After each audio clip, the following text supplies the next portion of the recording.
लगता है कर्नल साहब कि ये वाकई में शुद्धिकरण की कोशिश है या फिर कुछ और शुद्ध हुआ किया जा रहा है? बहुत बहुत धन्यवाद ब्रजेश जी, आपने जो शब्द इस्तेमाल किया है सारा सार उसी के अंदर ही समाहित। कौन सा वाला? शुद्धिकरण चल रहा है और ये शुद्धिकरण बहुत पहले से शुरू हुआ है और इनका जो मम्मी डैडी ऑर्गेनाइजेशन है ये शुद्धिकरण तो 47 में ही करना चाहते थे। राष्ट्रीय ध्वज के स्वरूप का, संविधान के स्वरूप का, राष्ट्रीय गीत के स्वरूप का ये शुद्धिकरण करना चाहते थे और इन्होंने शुद्धिकरण आंदोलन ही सन 2014 से चला रखा है। जैसे बोला है कि आज़ादी 2014 में मिली है, शुद्धिकरण का हिस्सा है।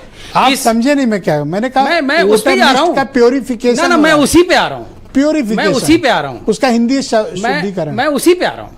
अब इनका शुद्धिकरण आंदोलन लोकतंत्र और संविधान पे केंद्रित है। जो 1 साल पहले बात हो रही थी, घुमा फिरा के चोर उसी खिड़की से फिर कूदा और फिर पकड़ा गया।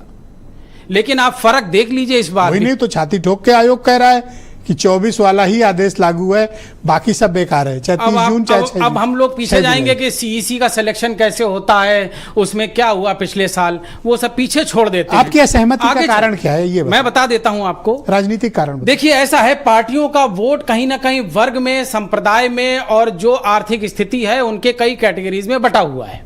जो विपक्ष का वोट है वो गरीब है, गुरबा है, अनपढ़ है और ग्रामीण संस्कृति में अधिकतर रहता है। अगर गांव में कोई झोपड़ी में रहता है तो आपको जानकारी होना चाहिए कि मकानों का ना कोई नक्शा होता है, ना कोई वसीयत होती है, सिर्फ खेतों की होती है।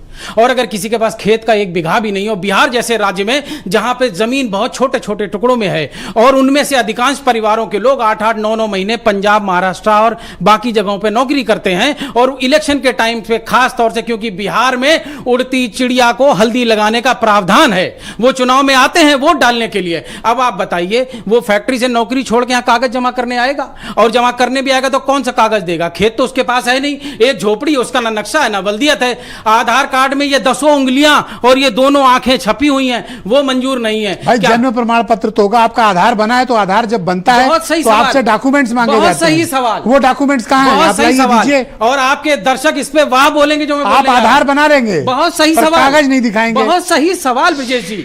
बोलते हैं लल्ला कब हुआ था? बोला बस सर्दी में आलू लगने वाला था उसी टाइम हुआ था।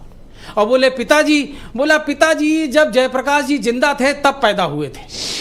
90% गांव में आप किसी की जन्म तिथि पूछेंगे तो या तो फसल से बताता है या बड़े नेता के उससे रेफरेंस से बताता है कि जयप्रकाश जी जब जिंदा थे तब इनके पिताजी पैदा हुए थे। सर्टिफिकेट कहां से लाएंगे? जो शहर में समृद्ध हैं, पैसे वाले हैं और जो देश के संसाधन पे 10% लोग बैठे हैं, उनके पास सब कागज है। कागज तो दिखाने पड़ेंगे। हाँ, कागज बिल्कुल दिखाने पड़ेंगे। लेकिन एक चेतावनी मैं दे देना चाहता हूं, हाथ जोड़ के विनती के साथ। अभी विपक्ष बंद करने निकला है। अगर कहीं पब्लिक सड़क पे आ गई तो संपूर्ण क्रांति पार्ट 2 हो जाएगा और उसी की तैयारी करनी पड़ेगी, क्योंकि अब लड़ाई सीधी सीधी संविधान और लोकतंत्र बचाने की है। ये अंग्रेजी है, 11 पेपर, 30 तारीख, 6 तारीख, 24 तारीख, ये सब पढ़े लिखों की अंग्रेजी है। गांव का आदमी जानता है कि ये वोटों की लूट चल रही है और जब भारतीय जनता पार्टी की हालत बहुत पतली है तो वोटों पे कब्जे की तैयारी चल रही है। बहुत शुक्रिया। वीरेंद्र जी भी आ गए।